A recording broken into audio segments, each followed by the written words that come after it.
Hello again, welcome back to the channel. And in this video, we're going to be discussing post-match reaction between Arsenal and Crystal Palace. The results were 1-1. I mean 1-0.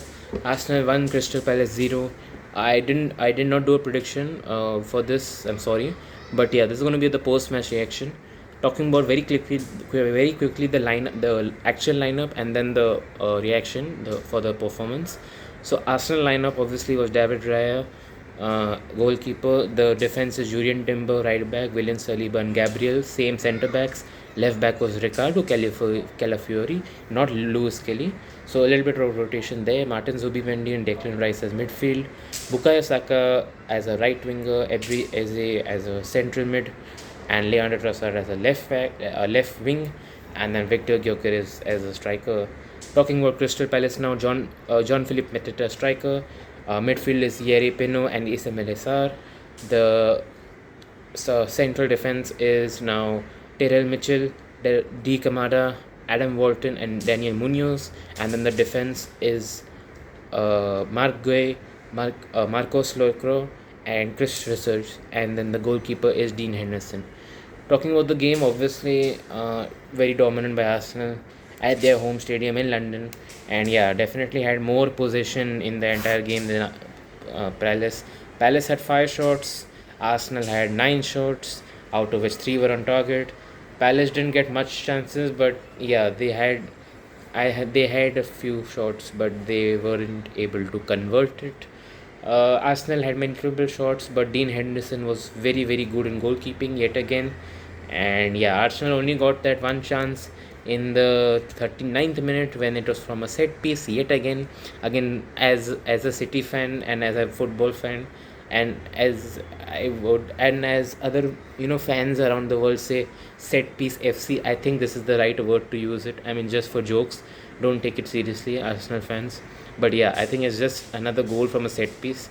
Beautiful free kick from Rice. It goes into the box.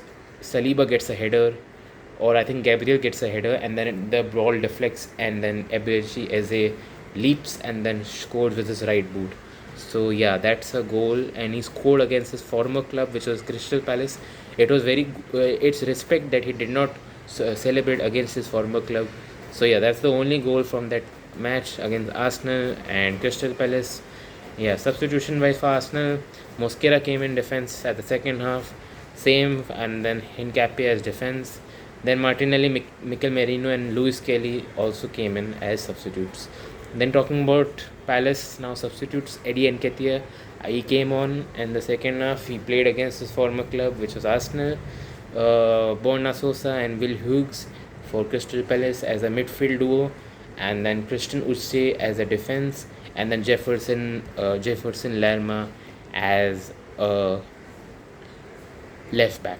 So yeah, that was the entire thing. I mean, nothing much to say. Arsenal in the table, if I look at, they are 6 points clear of Manchester City. And yeah, if I look at the table now very quickly, so I'm seeing Arsenal 1, then Bournemouth 2, Tottenham 3, Sunderland 4, Man City 5, Manchester United 6. Manchester United 6, very shocking. I mean, they won 3 games back to back in the Premier League, so very good. I will give respect to them. And they are tied with Man City on the points, 16 points each for Man City and Man United. Liverpool 7, 8 Aston Villa, 9 Chelsea, and then 10 Crystal Palace. So that's how the table looks like as of right now, as of today, Monday 27th of October. And yeah, I have to give respect to Arsenal. I think this time around, hope if they don't bottle it, and if Mikel Arteta doesn't bottle it, and if the entire team does not bottle it this year, I think Arsenal do have a chance. I mean, to be honest, I was very shocked and very scared looking at their squad depth. I mean, they have 2 massive teams, whether it's Team A or Team B, and they have a lot of players. So yeah, I think squad depth is excellent, and they have signed good players this summer window. Yeah, so Arsenal, if they don't bottle it, I think they have a chance of winning Premier League. And yeah, even the Champions League a little bit tougher because you have Inter Milan, you have Man City, you have Real Madrid cooking, You have Inter cooking, Man City cooking in that. I mean, you have Barca also coming back now strong. You have Bayern Munich coming, PSG cooking as well, Chelsea cooking, yeah, Dortmund cooking also. So a lot of teams they're going to be tough for Arsenal. And yeah, let's see what happens. I mean, the players should continue performing in Arsenal, like Victor Gyökeres. He should get back to scoring. Bukayo Saka, Eberechi Eze, and the other players also. Defense is nothing much to be said. Excellent defense. Nothing needs to change there.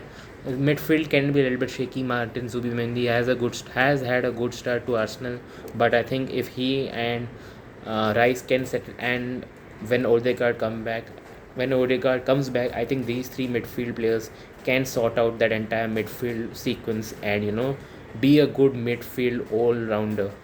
And yeah, that's what I can say. If they can play it well, then I think they can win it this year. As a Man City fan, as a football fan, I am saying this. I know it's a bit of too much I'm saying, but I'm saying a bit too much, sorry. But yeah, I think this year they have a chance. I mean, if they bottle it, then it'll be one of the worst things I will see in my history, in the history of football. I mean, it'll be one of the worst things I'll ever see. Even other clubs will be laughing at Arsenal. And yeah, let's see what happens. Arsenal's next, talking about Arsenal, their next game is in the EFL round, which I mentioned in the previous video. It's against Brighton in the fourth round of EFL Cup, and Brighton recently lost to United in the Premier League 4-2. So I think Brighton have a chance of scoring against, at least getting some goals against Arsenal. They definitely have a young squad, but a good squad. I mean, obviously, a few players stand out. James Milner, what a guy, former Man City player, but still he's balling at this age.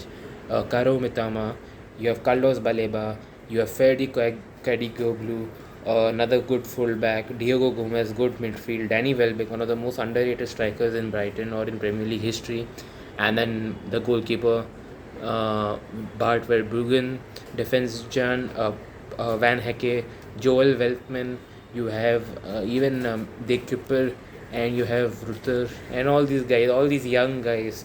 So I think definitely they have a chance, and I think they'll definitely have a little bit of a tussle with Arsenal in the Carabao Cup. Let's see what happens. I think definitely Brighton will fight for it. And yeah, let's see. Football is a game of ups and downs. Anyways, that's it for this video. Thank you so much for watching. Please like, share, subscribe to this channel. Please comment if you have any new ideas, and I'll definitely look into it. And yeah, the next video is gonna be Real Madrid versus Barcelona post-match reactions, the El Clasico. Again, I'm sorry I did not do a prediction video or a prediction stroke preview video for the El Clasico, but it will directly be a post-match reaction. See you guys in the next one. Thank you for watching. Like, share, subscribe. Adios.